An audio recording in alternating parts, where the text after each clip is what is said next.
இந்த தீ எரிக்கிறதுங்கிறதே ஒரு மிகப்பெரிய ஒரு கலைங்க. என்ன விஷயம்னு பார்க்குறீங்களா? இப்போ பாருங்கள், அக்னி அஸ்திரம் அப்படின்னா பொங்கும் இல்லைங்களா? இதுவாங்க எந்த இடத்துலேருந்து எங்கே பொங்கு வருதுன்னு பாருங்களேன். ஒரு இடத்துல பொங்குது, அப்போ பொங்கி வரும்போது அதுக்குள்ளே இருக்கக்கூடிய இலை சாறு எல்லாமே வந்து உள்ளேருந்து வெளியில் வருது.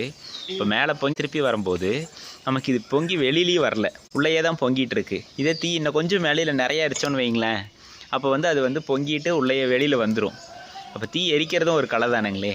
இது அளவாக பொங்குது, திருப்பி பொங்கி பொங்கி உள்ளேயே போகுங்கிற செயல் நடக்குது இல்லைங்களா?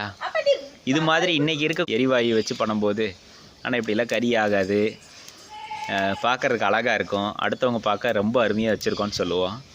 விளக்குறது எளிமையாக, அதுவும் இப்போலாம் எண்ணெய் பிசுண்டை பிடிச்சிருச்சு அப்படின்னா அந்த எரிவாயிலே எண்ணெய் பிசுண்டு நிறைய வருது இல்லைங்களா?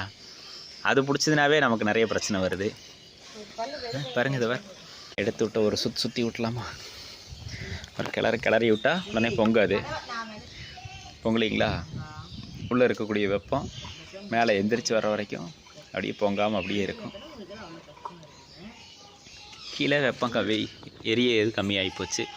அப்போ இனி இப்போ பொங்கலை அளவாக இன்னும் ஒரே ஒரு விறகு வச்சோம்னா மேலே போய் கீழே வந்துடும். நம்ம நிலமை பாருங்கள், கையில் இருக்கக்கூடிய வெண்ணெய் ஆகிய விறகை விட்டுட்டு எரிவாயுக்காக வேற ஒரு நாட்டை நம்பி அங்கே ஒரு பிரச்சனை அப்படிங்கும்போது நம்ம காசை சேர்த்து செலவு பண்ணக்கூடிய ஒரு சூழ்நிலை.